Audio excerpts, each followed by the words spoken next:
ফেসবুকের একটি নতুন update level S made with AI এই অপশনটি হয়তো আপনারা ইতিমধ্যে প্রত্যেকেই পেয়ে গেছেন। যে কোনো পোস্ট বা রিলস ভিডিও আপলোড করার সময় কিন্তু আপনি এই অপশনটি এই জায়গাতে পেয়ে যাবেন। তো এখন কথা হচ্ছে এই অপশনটি আপনারা এনাবল করবেন নাকি ডিসেবল করবেন। এনাবল করলে কি হবে বা ডিসেবল করলে কি হবে বিস্তারিত জেনে যাবেন আজকের এই ভিডিওতে। তো ফেসবুকের পলিসি, ফেসবুকের নতুন নতুন রুলসগুলো না মেনে যদি আপনি ফেসবুকের রিলস ভিডিও বা কোনো ভিডিও আপলোড করে যদি ফেসবুক থেকে প্রফেশনালি টাকা ইনকাম করতে চান, তাহলে কিন্তু সামনের দিনগুলোতে ফেসবুক মনিটাইজেশন নিয়ে আপনার অনেক প্রবলেম ফেস করতে হবে। সুতরাং এই ভিডিওটি দেখে বুঝে শুনে আপনি রিলস বা ভিডিও আপলোড করবেন। তো চলে যাব এখন মূল ভিডিওতে। তার আগে ছোট্ট একটি রিকোয়েস্ট, এই ধরনের প্রতিনিয়ত সোশ্যাল মিডিয়ার নতুন নতুন আপডেট, নতুন নতুন setting, tips and tricks video প্রতিনিয়ত পেতে চ্যানেলটি সাবস্ক্রাইব করে পাশে থাকা বেল আইকন অল করে দিবেন। তো চলুন মূল ভিডিওতে। যারা এখনো পর্যন্ত এই ফিচার্সটি পাচ্ছেন না, তারা কি করবেন, ফেসবুক অ্যাপটি একবার আপডেট দিয়ে নেবেন। তো ফেসবুকে যখন আমরা কোনো পোস্ট করতে যাই, কোনো রিলস ভিডিও বা লং ভিডিও আপলোড করতে যাই, আপলোড করার সময় ঠিক এই অপশনটি এখানে নতুনভাবে লঞ্চ করা হয়েছে, এখানে আপনাকে শো করানো হবে। তো রিলস ভিডিও বা লং ভিডিও আপলোড করার সময় আপনি এটি এনাবল রাখবেন নাকি ডিসেবল রাখবেন, তার আগে কিন্তু আপনাকে জেনে নিতে হবে মূলত এই অপশনটির কাজ কি, এটি এখানে কেন দেওয়া হয়েছে। Level S made with AI, তো এটার মানে হচ্ছে আমরা তো এখন বিভিন্ন প্রকার এআই টুলস ব্যবহার করে ভিডিও এডিট করি।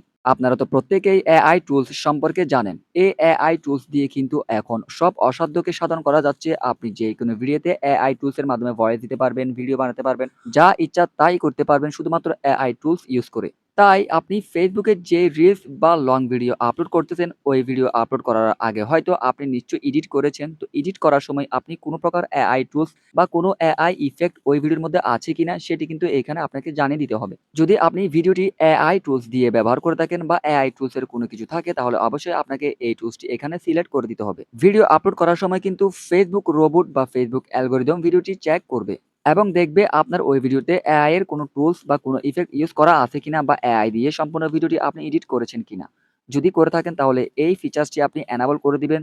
যার ফলে যদিও কোনো কিছু থাকে, আর এই ফিচার্সটি এনাবল করার কারণে আর কিচ্ছু হবে না। ফেসবুক রোবট অটোমেটিক্যালি বুঝে নিবে আপনার এই এনাবল করার ফলে, এবং আপনি যে আপনার ভিউয়ারদেরকে বা আপনার ফলোয়ারদেরকে ওই ভিডিওটি পোস্ট করে তাদের মাঝে পৌঁছে দিচ্ছেন তাদের আইডিতে, তারাও কিন্তু দেখবে যে আপনার এই ভিডিওতে এআই এর ইফেক্ট আছে। কেননা পোস্টের উপরে কিন্তু দেখানো হবে ওই অপশনটি যে এটি এআই ইফেক্ট দিয়ে তৈরি করা। আর যদি আপনার ভিডিওটি সম্পূর্ণ নিজের হয়ে থাকে, সম্পূর্ণ আপনার ক্যামেরা দিয়ে ভিডিও করা একটি ভিডিও হয়ে থাকে, তাহলে কিন্তু আপনি এই অপশনটি ডিসেবল রাখবেন। এই ক্ষেত্রে এমন না যে আপনি এআই টুলস ব্যবহার করার পরে এই অপশনে ক্লিক করলে আপনার রিচ বাড়বে বা কমবে, এরকম না। রিচ কিন্তু বাড়া কমা আগের মতোই, জাস্ট এটি একটি নতুন ফিচার্স। আর আপনি যদি নরমাল ফটো এডিট করে এই অপশনটি এনাবল করে সবাইকে জানিয়ে দিতে চাচ্ছেন যে আপনার ভিডিওটি এআই দিয়ে ইউজ করা বা এআই দিয়ে ইউজ করা কোনো এডিট করা ভিডিও যদি আপনি এই অপশনটি ডিসেবল রেখে যদি বুঝান যে আপনার নিজেরই, সেক্ষেত্রে কিন্তু ফেসবুক অ্যালগরিদম একটু কনফিউশন হয়ে যাবে ওই ভিডিওর ক্ষেত্রে। যার ফলে ওই ভিডিওটি কিন্তু ফ্রিজ করে দিবে, কোনো ইমপ্রেশন, কোনো ভিউ আর আসবে না। আসলেও আগের তুলনায় আপনার ভিউ হবে না।